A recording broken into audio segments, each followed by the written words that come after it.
शिक्षा जगत के सभी समाचार आपको सबसे पहले मिले, इसके लिए सब्सक्राइब करें नमस्ते सर यूट्यूब चैनल और बेल आइकन को ऑल पर जरूर से प्रेस करके रखें। सबको नमस्कार, सबका स्वागत, अभिनंदन।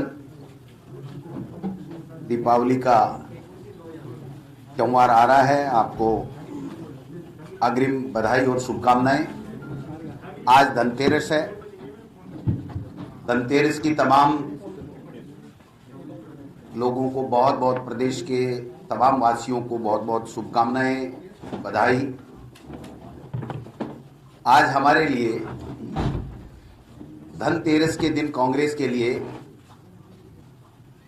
प्रदेश की जनता के आशीर्वाद से बहुत अच्छा धनतेरस हमारा आया है। आज सुबह सुबह तो 31,000 की भर्ती का रिजल्ट घोषित हुआ। डीएलईडी का रिजल्ट भी कल शाम को घोषित हो गया था। बच्चों को नौकरी की राह खुलेगी। और जो 2 उपचुनाव, जो 30 तारीख को मतदान था, उसका रिजल्ट एक का आ चुका है, एक का तकरीबन आने के ऊपर है। मैं आप सबको बताना चाहता हूं कि दोनों उपचुनाव में कांग्रेस पार्टी ने ऐतिहासिक जीत हासिल की है। दारियाबाद में हम 18,700 से अधिक मतों से जीत चुके हैं। चुनाव आयोग ने जीत डिक्लेयर कर दी है। और बल्लभनगर में हम तकरीबन इसके पास में हैं। अब कंपटीशन दोनों चुनावों में भारतीय जनता पार्टी और कांग्रेस का नहीं होकर के एक कंपटीशन तो कांग्रेस में दोनों उम्मीदवारों में कौन ज्यादा मतों से जीतता है ये रहा है।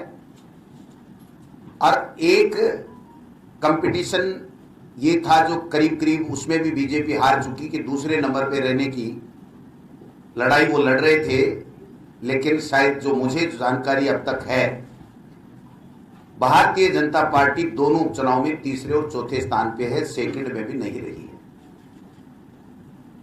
मैं समझता हूं कि ये कांग्रेस पार्टी के कार्यकर्ताओं की मेहनत की जीत, हमारे राजस्थान की सरकार मुखिया अशोक गहलोत जी के नेतृत्व में जो गुड गवर्नेंस हो रही है उसकी जीत, और हमारे नेता राहुल गांधी जी जिस प्रकार से केंद्र की सरकार, मोदी जी की सरकार जो विफल रही है, चाहे महंगाई का मुद्दा हो, चाहे बेरोजगारी का मुद्दा हो, चाहे दूसरे मुद्दे हो, उनके ऊपर उन्होंने जो एक्सपोज इस मोदी सरकार को पूरे देश में किया है, उससे राजस्थान में महंगाई के मुद्दे को, बेरोजगारी के मुद्दे को लोगों ने इस बात को समझा है और उससे प्रभावित होकर के ऐतिहासिक जीत राजस्थान में दोनों उपचुनाव में कांग्रेस पार्टी को दिलाई है और भारतीय जनता पार्टी को तीसरे नंबर और चौथे नंबर के ऊपर धकेलने का काम किया है।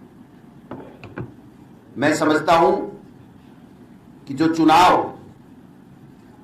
उपचुनाव होते हैं उसमें सरकार की एंटी इनकम्बेंसी होने के कारण से प्रायः यह माना जाता है कि प्रतिपक्ष को सफलताएं मिलती हैं। आपने देखा होगा 13 से 18 के बीच में जब हम विपक्ष में थे तो 8 उपचुनाव हुए थे, 6 चुनाव कांग्रेस पार्टी जीती थी। संकेत मिल गए थे कि एंटी इनकम्बेंसी इतनी तकड़ी है कि कांग्रेस पार्टी की सरकार बनेगी और भाजपा का सुपड़ा साफ होगा। आज जब हम 7 उपचुनाव हैं तो 5 में कांग्रेस जीती, 1 में आरएलपी और बीजेपी मिलकर के चुनाव जीती थी और 1 में भारतीय जनता पार्टी चुनाव जीती है। वो भी 25,000 के जंतर से जीतने वाली भारतीय जनता पार्टी 5,000 में सिमट गई थी। इससे स्पष्ट होता है कि मोदी जी की सरकार के खिलाफ पूरी एंटी इनकम्बेंसी है और हमारी सरकार राजस्थान में जो चल रही है उसकी गुड गवर्नेंस और लोकप्रियता इतनी है कि ये संकेत ये हैं कि 2023 में पुनः कांग्रेस की सरकार भारी बहुमत के साथ में बनने वाली है। मैंने पहले भी कहा था कि भारतीय जनता पार्टी में केवल आज की तारीख में एक कंपटीशन चल रहा है, एक एजेंडे के ऊपर वो लोग बात काम कर रहे हैं कि अपनी लीडरशिप को क्रेश करो चाहे भारतीय जनता पार्टी दोबारा यहां जिंदा रहे या नहीं रहे, इस बात की परवाह नहीं है।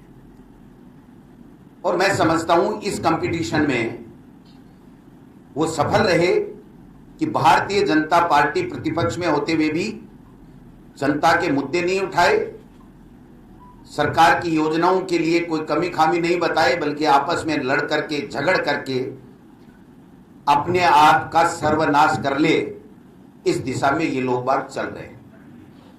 खुद भारतीय जनता पार्टी के प्रदेश अध्यक्ष जी का मैं अभी मीडिया में सुन रहा था, उन्होंने ये कहा कि तात्कालिक मुद्दों के ऊपर चुनाव हुआ है, तात्कालिक मुद्दों के ऊपर चुनाव हुए और हम हार गए। तो मैं उनको बधाई देना चाहता हूं, धन्यवाद देना चाहता हूं कि उन्होंने इस बात को स्वीकार किया कि तात्कालिक मुद्दे राजस्थान में दो थे। एक तात्कालिक मुद्दा यह था कि सरकार बहुत बेहतर और अच्छा काम कर रही है, गुड गवर्नेंस है, अच्छा बजट है, अच्छा कोरोना का मैनेजमेंट है, अच्छी लॉ एंड ऑर्डर है। और दूसरा मुद्दा जनता के बीच में यह था कि केंद्र की मोदी सरकार की महंगाई ने कमर तोड़ दी, बेरोजगारों को रोजगार नहीं दे रहे हैं, आर्थिक नीति हमारी फेल है, विदेश नीति हमारी फेल है, और किसानों के लिए जो 3 काले कानून बड़े उद्योगपति मित्रों को फायदा देने के लिए लाए, उससे किसान परेशान है और वो आक्रोशित है सरकार के खिलाफ। ये 2 तात्कालिक मुद्दे थे जिनके ऊपर हमें मत मिला है और उनको भारी असफलता मिली है। तो स्वयं जब स्वीकार कर चुके और ये बात सर्वविदित हो गई है कि भारतीय जनता पार्टी में जो इतनी लड़ाई है, जहां जहां भी राठौड़ साहब जाते हैं, पूनिया जी से पहले, प्रदेश अध्यक्ष से पहले भाषण देते हैं, प्रेस कॉन्फ्रेंस 1 मिनट पहले करते हैं, फिर पूनिया जी करते हैं। गुलाब चंद जी कटारिया साहब के कहने से टिकटें नहीं मिलती हैं, वो कहां क्या बोल जाते हैं ये उनके ध्यान में नहीं रहता है। श्री राम के लिए क्या बोल जाते हैं, कन्हैया का स्वर्गवास हो गया एमएलए साहब का, उसके लिए भी उन्होंने किन शब्दों का प्रयोग किया था मैं दोहराना नहीं चाहता। एक बात जो विशेष रोचक सामने आई है वो भी मैं शेयर करना चाहता हूं आपके सामने कि भारतीय जनता पार्टी के यहां के लीडरशिप ने केंद्रीय नेतृत्व को ये दोनों ही नाम नहीं भेजे थे जिनको टिकट मिली है। यानी केंद्र के नेतृत्व को भाजपा के प्रदेश नेतृत्व के ऊपर, इनकी कोर कमेटी के ऊपर कोई विश्वास नहीं है। उन्होंने अपनी मर्जी से ये फैसले करके और यहां पर भेजा। तो जो आपस में इनमें प्रदेश की भाजपा की इकाई में झगड़े हैं, उनसे ज्यादा प्रदेश बीजेपी और केंद्र की जो बीजेपी है उसमें भी समन्वय का अभाव है, एक दूसरे पे विश्वास नहीं कर रहे हैं। हमारी बात, राहुल गांधी जी की बात बहुत साफ और स्पष्ट हो रही है कि केंद्र में मोदी सरकार हिटलरशाही शासन कर रही है, न अपने नेताओं को, स्थानीय नेताओं को पूछ रही है, न अपने सीनियर लीडर जो केंद्र में बैठे हैं उनको पूछ रही है। केवल नरेंद्र मोदी और अमित शाह अपनी मर्जी से फैसले कर रहे हैं। और जो बल्लभनगर की टिकट मिली है, आप और हम सब जानते हैं कि कितने में क्या हुआ, मुझे बताने की आवश्यकता नहीं है। तो जब कोई पार्टी इस तरह से प्रदेश नेतृत्व के खिलाफ फैसले करने लगे, कोई पार्टी केंद्र में बैठ करके हिटलरशाही शासन करे, जनता के मुद्दों से सरोकार नहीं रखे, कोई पार्टी अपने ही नेताओं को क्रेश करने में लग जाए, तो उस पार्टी का खात्मा निश्चित है। तो मैं तो इतना ही कहना चाहूंगा कि हम लोग 18,000 से ऊपर चुनाव गाजियाबाद में कांग्रेस पार्टी के कार्यकर्ताओं की मेहनत के कारण से जीत चुके हैं। आदरणीय खाचरियावाद साहब पहले दिन से वहां के इंचार्ज मिनिस्टर थे बल्लभनगर के, इन्होंने शानदार वहां पर व्यवस्थाएं की और गांव-गांव में, घर घर में जाकर के सरकार की, हमारी लोकप्रिय सरकार की योजनाओं को बताने में सफल रहे। और भारतीय जनता पार्टी की केंद्र की सरकार जो मोदी जी और अमित शाह 2 व्यक्ति चला रहे हैं, उनकी जो खिलाफ जो मुद्दे थे, चाहे वो किसानों का मुद्दा हो, चाहे महंगाई का मुद्दा हो, चाहे बेरोजगारी का मुद्दा हो, चाहे आर्थिक नीति का मुद्दा हो, चाहे विदेश नीति चाइना ने जो कब्जा किया उसका मुद्दा हो, उनको बताने में सफल रहे। यहां पर भी धारियाबाद में भी हमारे अशोक चांदना जी, हमारे बामनिया जी, धर्मेंद्र जी राठौड़ और तमाम हमारे जो रामलाल जी एमएलए साहब, महेंद्रजीत मालवीय जी, ये तमाम लोग वहां पर, डूंगरपुर के जिला अध्यक्ष खोडनिया जी, तमाम लोगों ने बहुत अच्छी मेहनत की।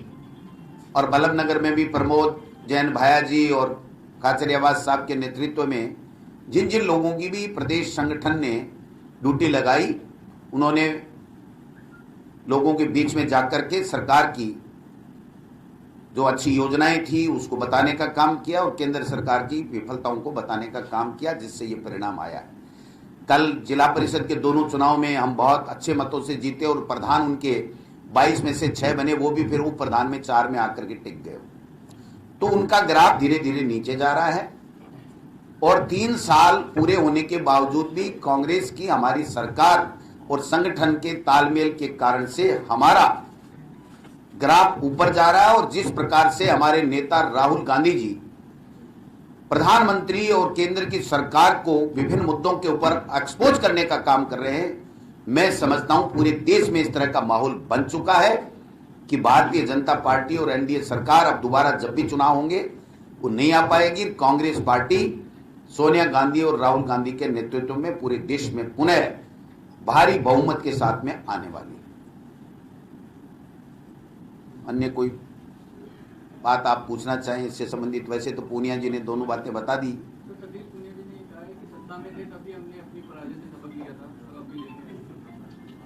जिम्मेदारी तो तय करो, जिम्मेदारी तो तय करो, जिम्मेदारी होनी चाहिए ना। वो तो जिम्मेदारी तय करने वाली पार्टी अपने आप को बताती है, मिस्ड कॉल से देश की और दुनिया की सबसे बड़ी पार्टी बनाती है। तो आज जिम्मेदारी या तो मोदी जी और अमित शाह ने हिटलरशाही से अगर कैंडिडेट उनको दिए, इनको पूछा नहीं, तो उनकी जिम्मेदारी तय होनी चाहिए। इतना साहस होना चाहिए कि वो कह सकें कि साहब हमने जो बताया वो आदमी नहीं दिया, हम कैसे काम करते। या फिर ये कहना चाहिए कि हम जिम्मेदारी लेते हैं। मैंने तो पहले ही कह दिया था, जहां राठौड़ साहब चले गए वहां हमारा 1 सीट का तो काम हो गया। तो राजेंद्र जी राठौड़ जहां जहां संतुन को पैर पड़ते हैं वहां बंटा ढार होता है। वो अपनी पार्टी की सुपारी लेके ही किसी जगह पे जाते हैं, ये उनकी खास बात है। बिल्कुल नहीं, एक आरएलपी और बीजेपी संयुक्त जीती है और एक बीजेपी जीती है। इसका ये सीधा संदेश है कि सरकार की कोई एंटी कमेंसी नहीं है, लोकप्रियता बढ़ी है, हमारी सरकार अच्छा काम कर रही है अशोक गहलोत जी के नेतृत्व में। और 2023 में भारी बहुमत के साथ में दोबारा कांग्रेस पार्टी की सरकार राजस्थान में बनेगी। और कुछ महंगाई, बेरोजगारी, विदेश नीति, किसानों की बात, इसके लिए जो राहुल गांधी जी ने पूरे देश में जिस तरीके से मोदी जी और उनकी सरकार को एक्सपोज करने का काम किया है, वो एक बहुत बड़ा मुद्दा प्रदेश में नहीं बल्कि पूरे देश में बन चुका है। और मुद्दे से ज्यादा ताकत के साथ में राहुल गांधी जी ने जिस प्रकार से मोदी सरकार को एक्सपोज करने का काम किया है, उससे हमको बहुत बड़ी मदद मिली है। शिक्षा विभाग में काफी नवाचार और काफी घोषणाएं आज माननीय मुख्यमंत्री जी के श्रीमुख से होने वाली हैं। अभी थोड़ी देर में आप वेट कीजिए, अच्छी अच्छी घोषणाएं माननीय मुख्यमंत्री जी करेंगे। तो मैं समझता हूं कि जितने भी बिंदु कई दिनों से तैर रहे थे, हवा में चर्चाएं चल रही थी, लोगों की डिमांड आ रही थी, उनके ऊपर माननीय मुख्यमंत्री जी ने कई फैसले किए हैं। और रीट का जो रिजल्ट जारी हुआ है वो तो अपने आप में ऐतिहासिक है। इनकी बोलती बंद हो गई। 31,000 परिवारों में दिवाली खुशियां लेकर के आई है। यही एक कारण था कि ये अगर हो जाएगा तो भाजपा की दुर्गति होना यहां पर निश्चित है, इसलिए ये इस तरीके का विरोध कर रहे थे।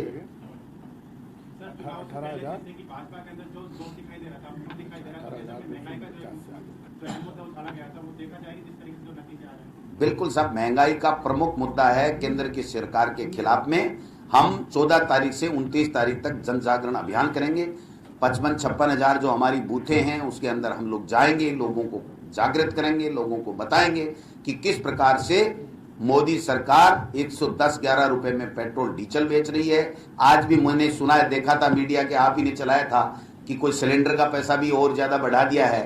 तो मैं समझता हूं ये तो रोजाना देश के लोगों को महंगाई बढ़ा करके लूटने का काम कर रहे हैं। पेट्रोल और डीजल से टैक्स लेकर के अपने घर भर रहे हैं। प्राइवेट जो कंपनियां हैं उनसे CSR के नाम से प्रधानमंत्री केयर फंड में पैसा ले रहे हैं और उसका मिसयूज कर रहे हैं, उसकी ऑडिट कराने के लिए तैयार नहीं है। तो जो हालात इस देश में बने हुए हैं वो सब जानते हैं। तो निश्चित रूप से बंधु ये प्रमुख मुद्दा है और राहुल गांधी जी ने इसको जिस प्रकार से मोदी सरकार को एक्सपोज किया है, मैं समझता हूं तमाम देश के लोग राहुल गांधी जी के नेतृत्व में इस बात को मानते हैं कि वास्तव में अगर किसी शख्स ने मोदी को सही एक्सपोज करने का काम किया तो उसका नाम राहुल गांधी। थैंक यू, नमस्कार, पुनः धनतेरस की बधाई सबको।